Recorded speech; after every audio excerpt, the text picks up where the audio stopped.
बांग्लादेश में हिंदुओं पर अत्याचार की खबरें थमने का नाम नहीं ले रहे हैं और इसमें एक पैटर्न भी देखा जा सकता है। कई मामलों में सामने आया है कि इस्लामिक कट्टरपंथियों की भीड़ हिंदुओं पर ईर्ष निंदा के झूठे आरोप लगाकर उन्हें हिंसा का शिकार बनाते हैं। ताजा मामला बांग्लादेश के रंगपुर डिवीजन का है। लालमोनिरहाट में इस्लाम का अपमान करने के आरोप में इस्लामिक कट्टरपंथियों की भीड़ ने एक बुजुर्ग हिंदू व्यक्ति और उसके बेटे की बेरहमी से पिटाई की, जिसके बाद 69 वर्षीय परेश चंद्र शील और 35 वर्षीय विष्णु चंद्र शील को पुलिस ने कथित ईर्ष निंदा के आरोप में गिरफ्तार कर लिया। भीड़ द्वारा बर्बर हमले का वीडियो सोशल मीडिया पर वायरल हो रहा है, लेकिन हैरानी की बात यह है कि हमलावरों पर कोई कार्रवाई नहीं हुई। बांग्लादेश में पूर्व चुनाव आयुक्त नूरुल हुदा पर इस्लामिक कट्टरपंथियों की भीड़ ने चप्पलों से हमला किया। उन्मादी भीड़ ने 77 वर्षीय हुदा को उनके घर से घसीटकर बाहर निकाला, अंडे फेंके और जूतों चप्पलों से पीटा। घटना का वीडियो सोशल मीडिया पर वायरल हो रहा है, जिसमें साफ दिख रहा है कि उन्मादी भीड़ पूर्व चुनाव आयुक्त को पुलिस हिरासत में भी मारती नजर आ रही है। बीएनपी ने हुदा को शेख हसीना की चुनावी जीत का गुनहगार बताया है।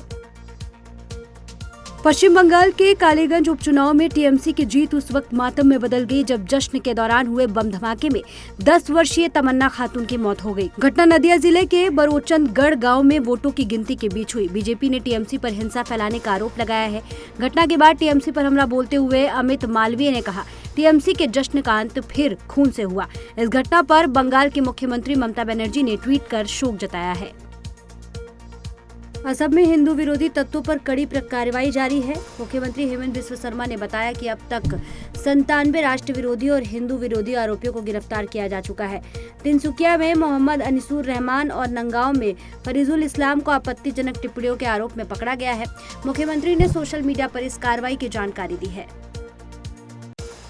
राष्ट्रीय स्वयंसेवक संघ की वार्षिक अखिल भारतीय प्रांत प्रचारक बैठक 4 से 6 जुलाई 2025 तक दिल्ली के केशव कुंज कार्यालय में आयोजित होगी। इसमें देश भर के क्षेत्र और प्रांत प्रचारक सहित संघ से जुड़े संगठनों के संगठन मंत्री भाग लेंगे। बैठक में शताब्दी वर्ष की योजनाओं, प्रशिक्षण वर्गों की समीक्षा और सरसंघ चालक डॉक्टर मोहन भागवत के प्रवास कार्यक्रमों पर चर्चा होगी। इसके लिए सरसंघ चालक डॉक्टर मोहन भागवत 28 जून को दिल्ली पहुंचेंगे। आज एयर इंडिया फ्लाइट 182 कनिष्क बम विस्फोट की 40वीं बरसी है। इस आतंकी हमले में 329 लोगों की जान गई थी। यह आतंकी हमला कनाडा के ब्रिटिश कोलंबिया में स्थित बब्बर खालसा आतंकवादी समूह ने किया था। आयरलैंड के काउंटी कॉर्क स्थित आहाकिस्ता मेमोरियल पर केंद्रीय मंत्री हरदीप पुरी के नेतृत्व में भारतीय प्रतिनिधिमंडल ने श्रद्धांजलि अर्पित की।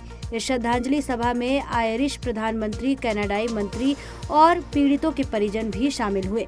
भारत की ओर से 7 सदस्यीय प्रतिनिधिमंडल मौजूद रहा, जिसमें केंद्रीय मंत्री, कई राज्यों के विधायक और बीजेपी के राष्ट्रीय महासचिव शामिल हुए। अपने एक्स हैंडल से विदेश मंत्री एस जयशंकर ने कहा कि कनिष्क बम विस्फोट याद दिलाता है कि दुनिया को आतंकवाद और उग्र हिंसा के प्रति जीरो टॉलरेंस की नीति दिखाना ही आवश्यक है। ईरान के कुख्यात एविन जेल पर इजराइल ने मिसाइल हमला किया है। यह जेल ईरान सरकार के विरोधियों, दोहरी नागरिकता रखने वालों और पश्चिमी लोगों को कैद करने के लिए बदनाम है। इजराइल ने हमले की पुष्टि करते हुए कहा कि यह ईरानी शासन के ठिकानों को निशाना बनाकर किया गया है। सोशल मीडिया पर हमले की सीसीटीवी फुटेज वायरल हो रही है। रूसी राष्ट्रपति व्लादिमीर पुतिन ने मॉस्को में ईरान के विदेश मंत्री अब्बास अराक्ची से मुलाकात की। पुतिन ने कहा कि ईरान पर हुआ हमला पूरी तरह से आक्रामक और अनुचित था। उन्होंने जोर देते हुए कहा कि रूस ईरानी जनता के समर्थन में कदम उठा रहा है। ईरान को मदद के सवाल पर क्रेमलिन प्रवक्ता पेस्कोव ने कहा कि आगे सब कुछ इस पर निर्भर करेगा कि ईरान को क्या जरूरत है। अमेरिकी सेनेटर लिंडसे ग्राहम ने भारत के खिलाफ आर्थिक प्रतिबंधों वाला विधेयक लाने की धमकी दी है, जिससे उन्होंने इकोनॉमिक बंकर बस्टर नाम दिया है। उन्होंने कहा कि यह बिल रूस, भारत और चीन के खिलाफ है, जो यूक्रेन पर रूस के हमले को लेकर लाया जा रहा है। ग्राहम ने बताया कि 80 से अधिक सेनेटर इस प्रस्ताव का समर्थन कर चुके हैं। अमेरिकी सेनेटर ने कहा कि पुतिन को बातचीत के टेबल पर लाने के लिए बिल प्रेसिडेंट ट्रंप की मदद करेगा, क्योंकि पुतिन अब पहले से ज्यादा आक्रामक हो गए हैं और इसलिए अब अमेरिका को अपनी रणनीति बदलनी होगी। सीरिया की राजधानी दमास्कस में इस्लामिक स्टेट द्वारा किए गए आत्मघाती हमले में 22 लोगों की मौत हो गई और 63 अन्य घायल हो गए। यह हमला Saint Elias Greek Orthodox Church में प्रार्थना सभा के दौरान हुआ। इस्लामिक स्टेट से जुड़े आतंकवादी ने पहले फायरिंग की और फिर खुद को उड़ा लिया। यह बशर अल असद के पतन के बाद अब तक का सबसे बड़ा आतंकी हमला है। समाजवादी पार्टी ने राज्यसभा चुनाव में एनडीए का समर्थन करने वाले 3 विधायकों राकेश प्रताप सिंह, अभय सिंह और मनोज पांडे को पार्टी से बाहर निकाल दिया है।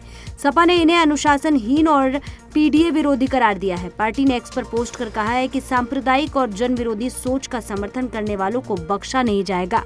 तीनों विधायक अब भी विधानसभा सदस्य हैं।